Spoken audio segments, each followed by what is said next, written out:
Okay.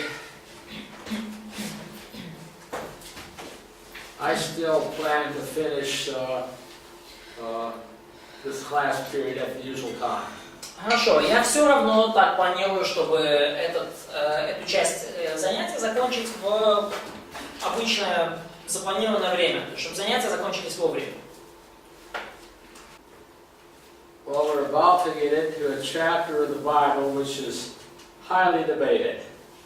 И мы сейчас уже переходим к главе Писаний, о которой очень много спорят.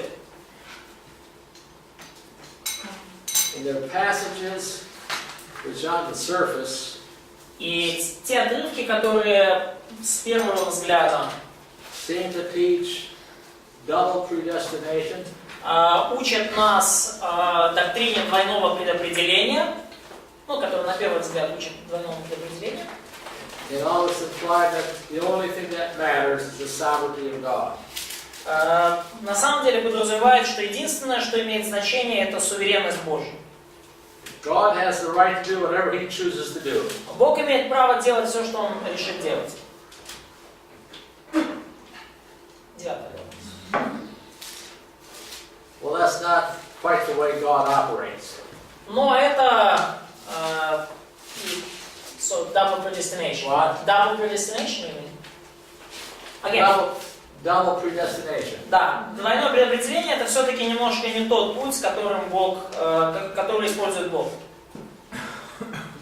By the time we get to the end of this chapter, Но к моменту, когда мы подойдем к концу этой главы, we'll see that God really makes His grace available to all mankind. мы увидим, что Бог на самом деле сделал свою благодать доступной для всего человечества. But if God's grace is not accepted by faith, Но если Божья благодать не принимается по вере, then the alternative is God's judgment. то единственной альтернативой остается божественное осуждение. Суд Божий.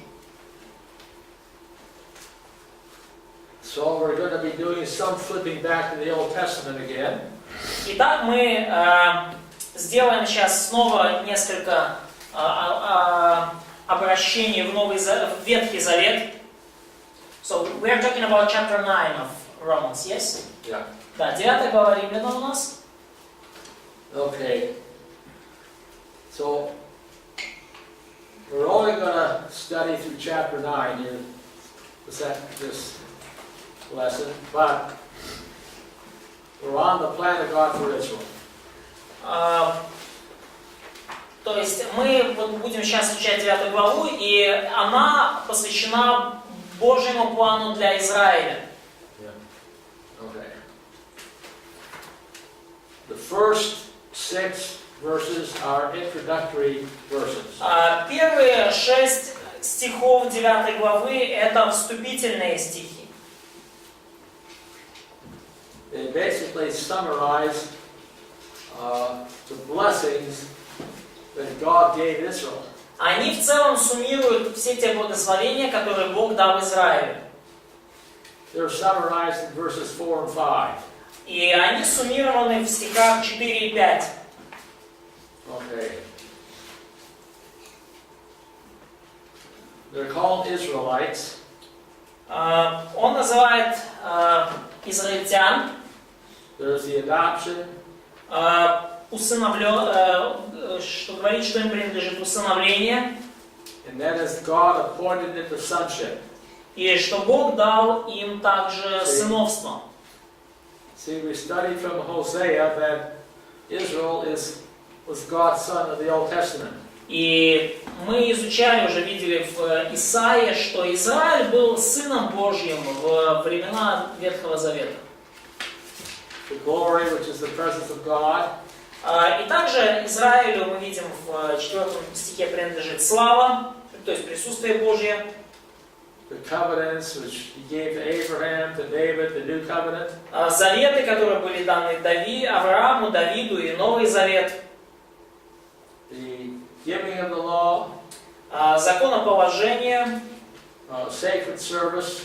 Богослужение. Multiple promises. Многочисленные обетования. and to whom came Christ according to the flesh. И к ним же пришел Христос во плоти. По плоти. От них произошел Христос. God chose Israel as the administrators of His plan on the earth. Бог избрал Израиль, чтобы через них воплощался, исполнялся Его план на земле. And chose them as the messianic line. И Он также избрал их, чтобы через них произошел Мессия. Okay, that was God's doing. Это вот то, что сделал Бог. But we'll see that in establishing the Jewish race, Но мы видим, что при установлении израильского народа God, in His wisdom, Бог в своей мудрости chose people of faith. Избрал людей веры. So God chose people through whom He could work. То есть Бог избрал людей, через которых Он мог трудиться.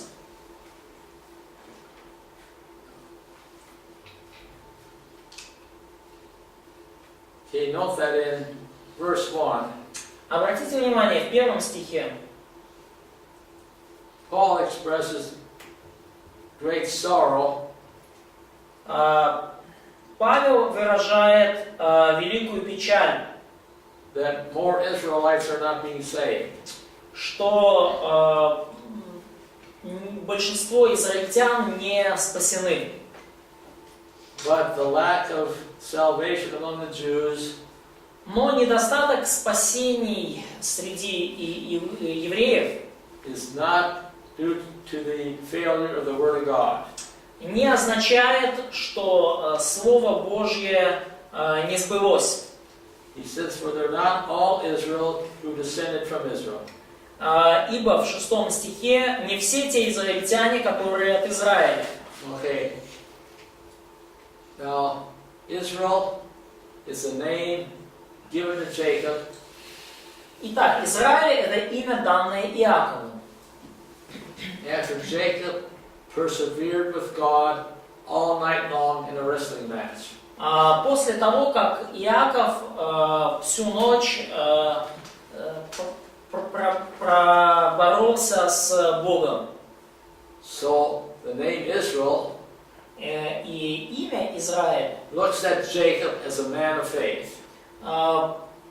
указывает на Иакова как на мужа веры. And so not all of Jacob's physical descendants И не все физические потомки Иакова were people of faith. были людьми веры. So that's what that verse means. Это то, о чем говорит этот стих. But then he will back up to Abraham. Но далее он возвращается прямо к Аврааму. So it'll be the same principle, but 2 generations back. То есть тот же самый принцип, только 2 поколениями раньше. Just because they are Abraham's descendants doesn't necessarily make them all children. Тот факт, что они являются потомками Авраама, не обязательно делает их его детьми. And that means children of God. И это значит, то есть не все из потомков Авраама, дети Авраама и дети Божьи. So not all of Abraham's physical descendants То есть не все дети Авраама, не все физические потомки Авраама are the children of God. являются Божьими детьми. Now,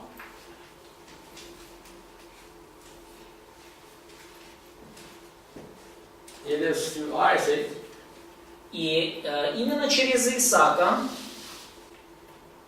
okay, I wanted a version that used the word seed instead of descendants. Okay. So, again, nor are they all children because they are the seed of Abraham, but in Isaac thy seed shall be called. Okay. и не все дети Авраама, которые от семени его, но сказано, в Исааке наречется тебе семя. So,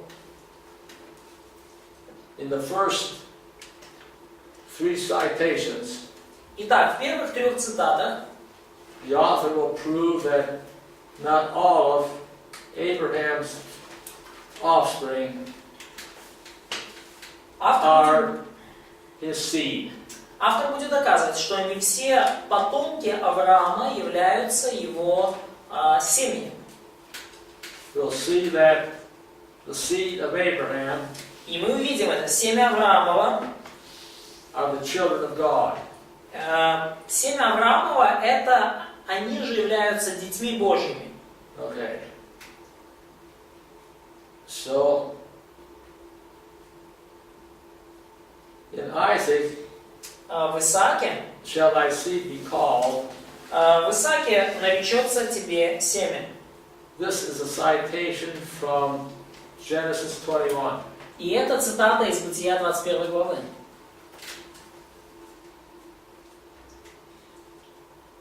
Isaac had just been weaned.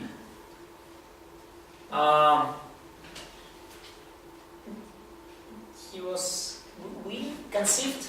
What? Isaac was born. Oh, this is, we got to kind of review here.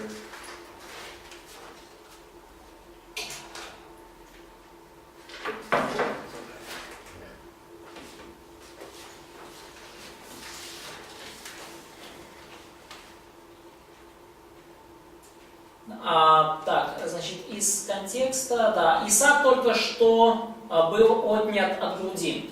Да. Yeah, I got it. Okay, you got it. Okay. Исаак только что был отнят от груди, вот в момент, когда было данное это обетование.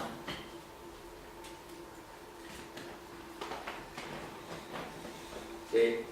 In Genesis 21, В Бытие 21 главе, where this first citation comes from, откуда происходит вот эта цитата, that's where Isaac is officially chosen and Ishmael is rejected это as the вот seed of Abraham.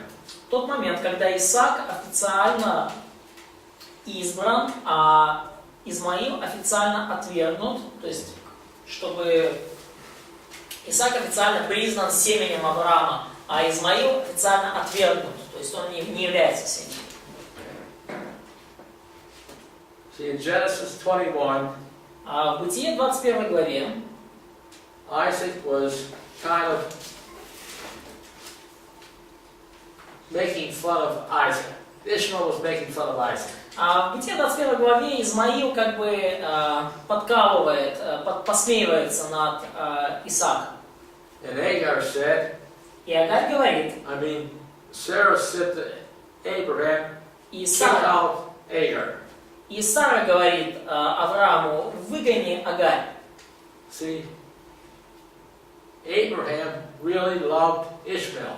Но смотрите, Авраам на самом деле любил Измаила.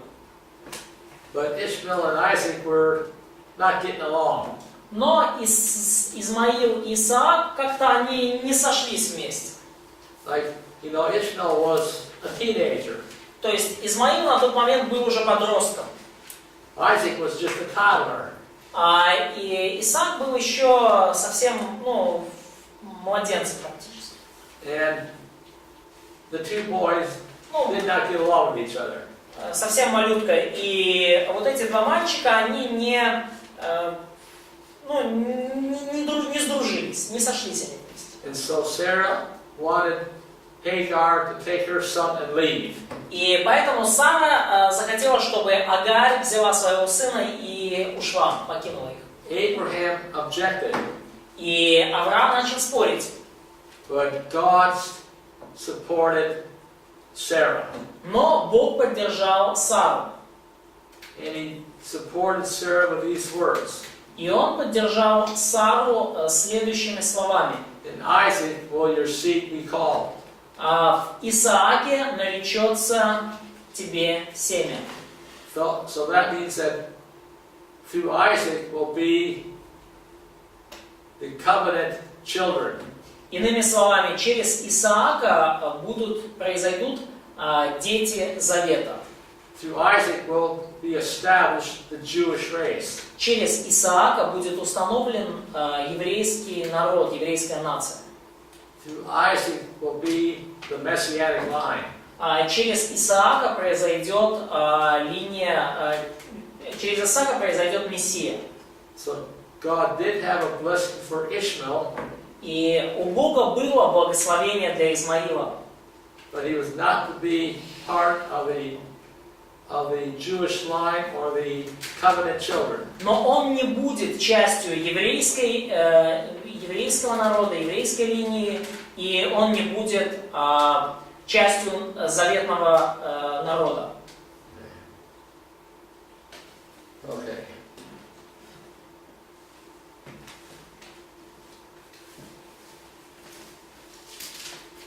Okay. Now, down in verse 9. И ниже в стихе verse 9 of chapter 9, yes?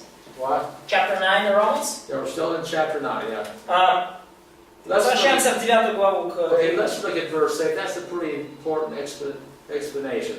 И вот давайте 8 главу, 9 глава Римлянам, 8 стих. 9 глава Римлянам, 8 стих.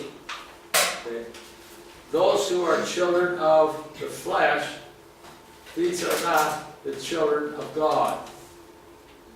Те, кто дети плотские, они не являются детьми Божьими. Now that means that those who are children of the flesh only are not the children of God. Иными словами, те, кто только по плоти дети, они не являются детьми Божьими. But it's the children of the promise who are counted for the seed. Но именно дети обетования признаются за семя. So only the offspring of the promise, or only the spiritual offspring, are counted for the seed. Только потомство обетования, духовное потомство засчитывается за семя. So the children of the promise И дети обетования are the children of faith. это дети веры. And then in verse 9 you have another citation. И далее в 9 стихе у нас есть еще одна цитата. This is from back in Genesis 18. И это снова возвращаемся в Бытие, но на этот раз 18 глава. At this time I will come, and Sarah shall have a son. И слово обетования таково: в это же время приду, и у Сары будет сын. Okay. 18 Of глава. course, this is the promise of the birth of Isaac. И это обетование о рождении Исаака. Okay. Now, two things about Isaac. И две вещи буквально об Исааке. He was the promised son to Abraham, Он был для Авраама обещанным сыном, but he was also a child of the promise. но также он был и сыном обещания, сыном обетования. And we mean that he was a man of faith. И иными словами, он сам был человеком веры. Isaac was man of faith. Yeah? By Isaac was a himself. man of faith. Да. Yeah. И Исаак сам был мужем веры, человеком веры. And in verse 9, Isaac is also the promised son. И в 9 стихе мы также видим, что с другой стороны Исаак также обещанный сын.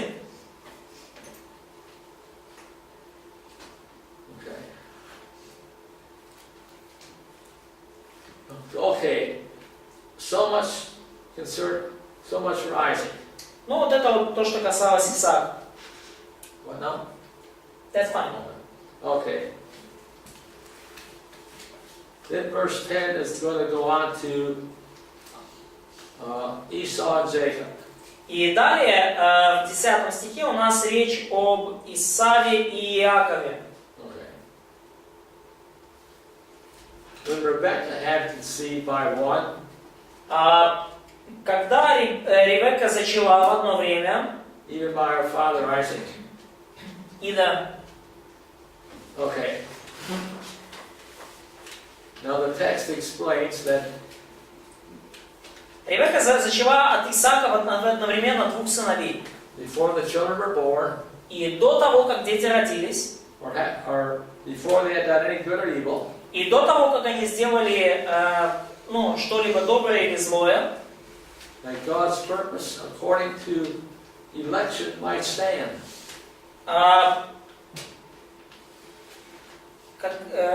Изволение Божие происходило в избрании. Okay. 11 стих 9 главы Римлян. Okay, so in other words, God is choosing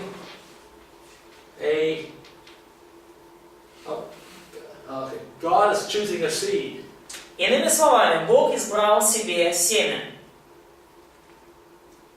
And God is acting with wisdom. И Бог поступал мудро, с мудростью. But his choice has nothing to do with the works of either son.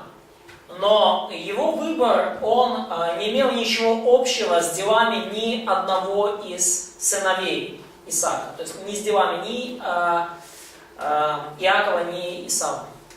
I think it's in Genesis 26 И я думаю, что в Бытие 26 главе, that Rebecca was pregnant with twins.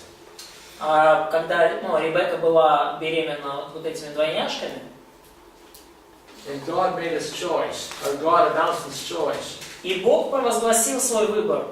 Бог объявил его. The older shall serve the younger. Старший будет служить младшему. Now the older is Esau, Старший это Исав, and he came out of the womb first. и он вышел из утробы первым. But he would serve his younger brother Jacob. Но он служил младшему брату Иакову. Now you see that citation comes from a point in the text before the twins are born.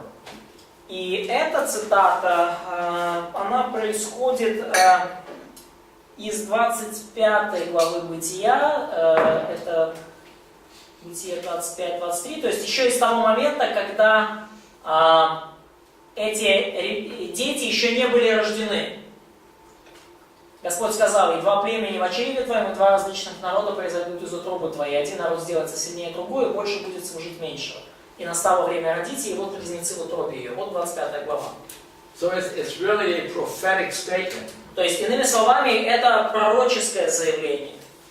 But it involves God's choice. Но оно включает в себя божественный выбор, божественное избрание. So God is making his choice that the older of the two will serve the younger of the two.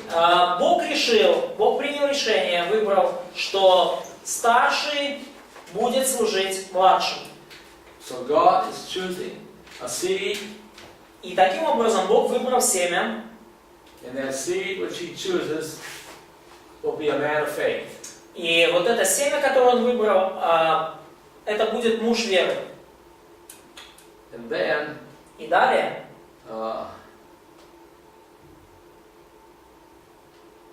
in verse 13, в стихе 13, a quote from Malachi. в 13 стихе 9 главы Римлянам у нас цитата из Малахии, 1 глава, 2-3 стих. Now this is an historical summary. И это фактически такой исторический обзор, то есть суммирование, подведение итогов истории. Both Israel and Edom have been through judgment. И потому что как Израиль, так и Едом, то есть как Израиль, так и Едом находились под осуждением.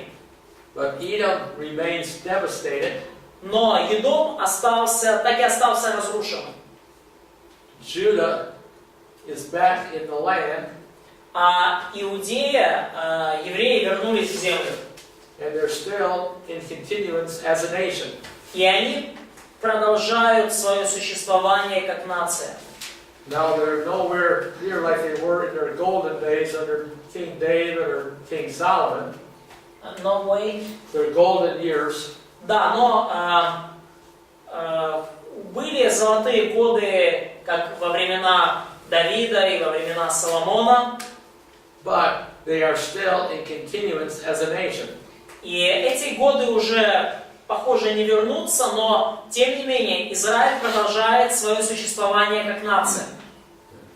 And God is still relating to them. И Бог все еще поддерживает с ними взаимоотношения. So God has God is not by any means forsaken Israel. И потому Бог ни в коем разе, никаким образом Он не оставил Израиля. So at the very end of the Old Testament, И потому в самом конце Ветхого Завета God says, Jacob have I loved, Бог говорит, что «Я возлюбил Иакова». and this love and hate means И, that God is still blessing Israel, и эта любовь проявляется в том, что Он до сих пор благословляет Израиль. but He has judged Esau. И вот эта ненависть в том, что Он осудил Исава. And so, of course, the two boys there represent two nations. И вот эти два мальчика, они представляют, по сути, две нации. Okay. Okay, then we come to another question. И далее мы переходим уже к другому вопросу. Снова время. Is God's election of a seed unjust or unfair? А является ли божественное избрание семени нечестным или несправедливым? We come to two more examples. И мы переходим к еще двум примерам. First Moses in verse 15. В 15 стихе 9 главы Римлянам Павел говорит о Моисее. And then Pharaoh in verse 17. И в 17 стихе он говорит о фараоне. Okay. Now if we go back into the background of both Moses and Pharaoh, И если мы обратимся назад к истории и Моисея, и фараона, we'll see that Israel deserved God's judgment just as much as Egypt did. то мы увидим, что Израиль заслужил Божие осуждение в такой же самой степени, что и Египет.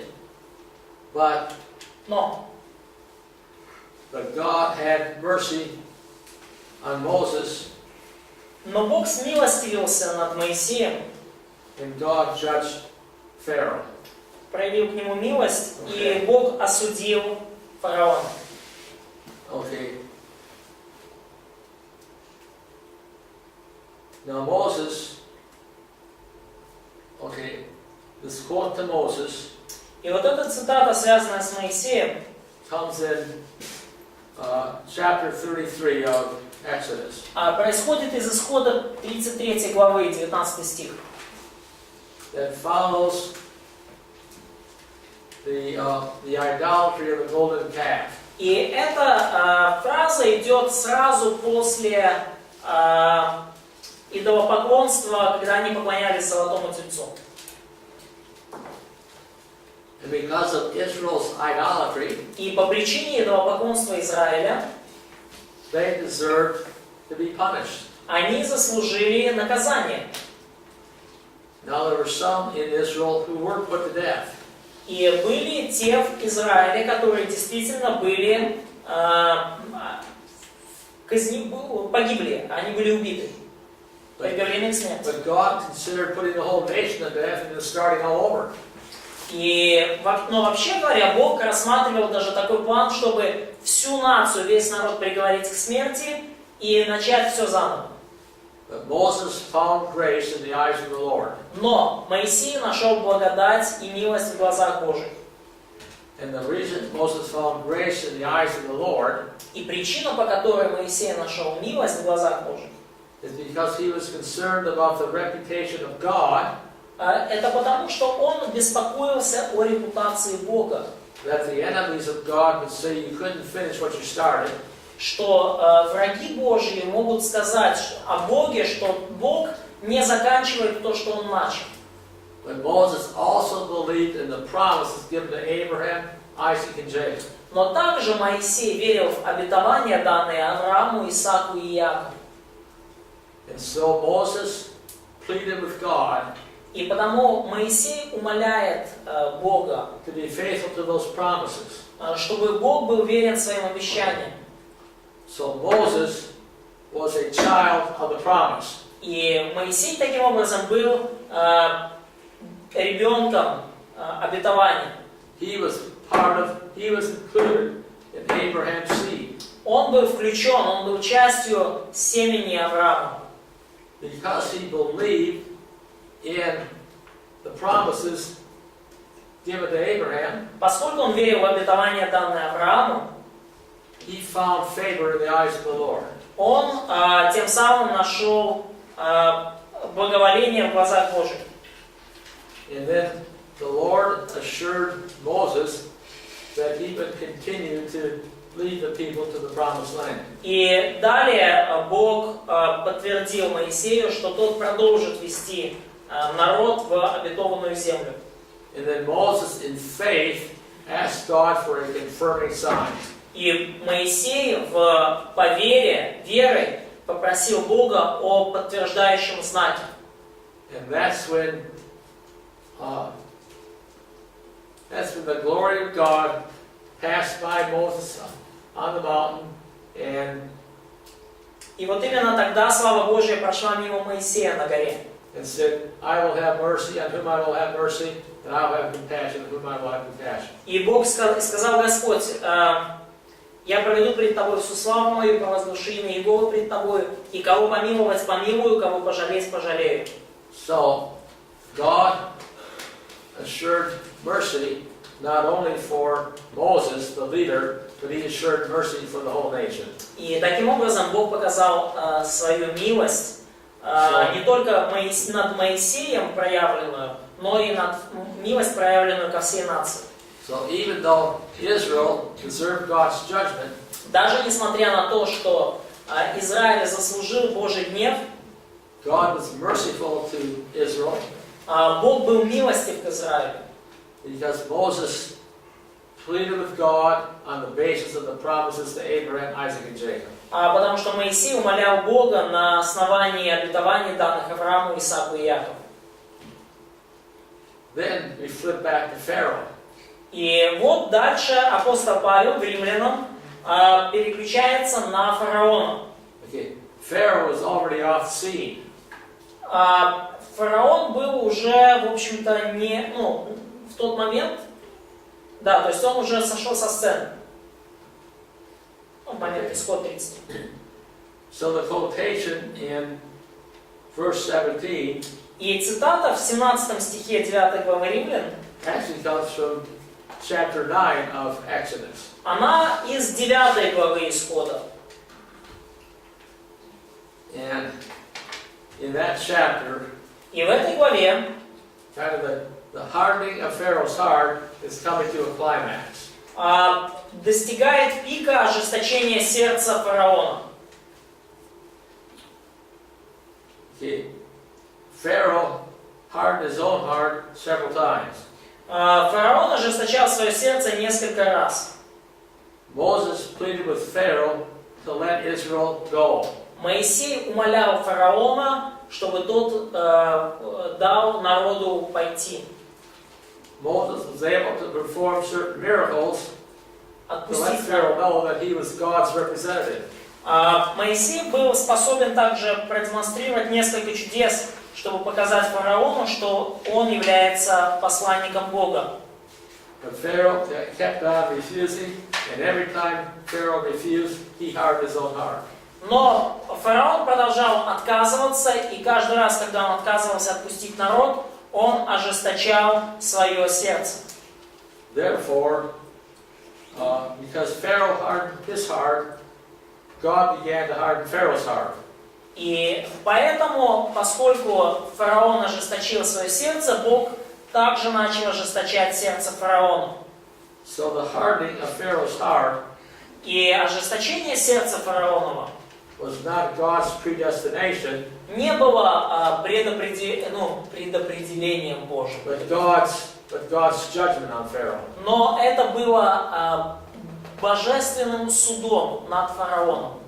То есть это ожесточение не было предопределено, но это был суд Бога над фараоном. So Pharaoh, having rejected the light that God gave him, И фараон отверг тот свет, который Бог дал ему, and continually refusing to let Israel go, и постоянно отказывался отпустить израильский народ. brought upon himself the judgment of God. И таким образом он навел на себя суд Божий. So the apostle has established the fact that there was no unrighteousness with God in choosing the seed. И таким образом апостол устанавливает тот факт, что не было неправедности Божьей в том, что Бог избрал себе семя. Both Israel and Pharaoh deserve God's justice. Что Израиль, что фараон и та и другая сторона заслуживали Божьего суда, Божьего осуждения. But God was gracious to Israel Но Бог был милостив к Израилю, because Moses believed in the promise of God to Abraham, Isaac, and pleaded with God on that basis. Поскольку Моисей верил обетованиям, данным Аврааму, Исааку и Иакову, и умолял Бога на основании этих обетований. Okay. Then the next two questions И следующие два вопроса involve really the wisdom of God in making His choices. Связаны с мудростью Божией и тем, как Он совершает выбор. Но мудростью Божией в том, как Он совершает этот выбор. Verse 19 says, "Who will say to me then? Who will say, why does God still find fault?" Стих 19. Ты скажешь мне, за что же еще обвиняет его? Кто противостанет воле его? For who has resisted His will? Да, кто противостанет воле его? Okay. Next, the apostle will quote both from Isaiah И в следующем стихе апостол цитирует как из Исаии, and then from Jeremiah. и далее он цитирует из пророка Иеремии. The quote from Isaiah И цитата из Исаии 45:9 tells us that God knows what He's doing. говорит нам о том, что Бог знает, что Он делает. А ты, should I read it? То есть 20 стих, да, говорит нам о том, что Бог знает, что Он делает. So, those who are objecting to the apostles' message Те, кто, скажем так, подвергают сомнению метод апостола, try to fit things around to say that те, кто подвергают сомнению рассуждения апостола, они пытаются перевернуть вещи с ног на голову. okay. When God gets into Jeremiah, when Paul gets into Jeremiah, Но когда Павел переходит уже к отрывку из Иеремии, he makes it clear that it was the potter's will to make a certain vessel. он делает совершенно ясным, что горшечник делает из одной и той же глины, But that because of the condition of the clay, he had to make it into a different kind of vessel. что из одной и той же смеси горшечник сделает сосуды для разного употребления, разные сосуды. So the potter is simply acting wisely. И таким образом горшечник поступает мудро. And then the conclusion here is reached in verses 22 and 23. И таким образом заключение мы видим в стихах 22 и 23. So, on the one hand, То есть, God is willing to show His wrath and make His power known. с одной стороны, Бог хочет показать свой гнев и сделать явной, явить, сделать известной свое всемогущество. He endured with much long suffering Он the vessels of wrath с великим долготерпением щадил от сосуды гнева, now that word prepared которые были готовы к погибели. is middle voice in the Greek. И вот готовые — это middle voice, это что? Средние. And could probably be understood as the vessels of wrath prepared themselves for destruction. In other words, they are responsible for their own То есть destruction. готовые, там греческое слово имеет смысл, что они сами себя подготовили. See? То есть подготовившиеся к погибели. See? Double predestination would try to make God responsible for their destruction. Двойное предопределение, эта доктрина пытается сделать Бога ответственным за наказание, за разрушение людей. But the middle voice kind of puts the responsibility on the clay, Но on the vessel. вот этот вот греческий middle voice, да, средний там залог или он, So, медиапассивный, в общем-то обращает ответственность на саму глину, на самих людей. so verse 22 looks back at Pharaoh, Стих 22 снова указывает нам на фараона also looks back to Esau, и также указывает нам на Исава. and also to Ishmael. И также на Измаила указывает нам. Стих Verse 22. 23 is, Стих 23. that would look back, which is that he might make known the riches of his glory. И говорит о том, что Бог вместе с этим явил богатство своей славы. And that points back to Moses, Над сосудами милосердия. И это нас, снова это связано уже с Моисеем, and to Jacob, с Иаковом, Isaac, Исааком and Abraham. и Авраамом. And really it points to all the children of the promise. И указывает нам вообще на всех детей обетования. And the children of the promise are counted for the seed. И именно дети обетования, они засчитываются за семя.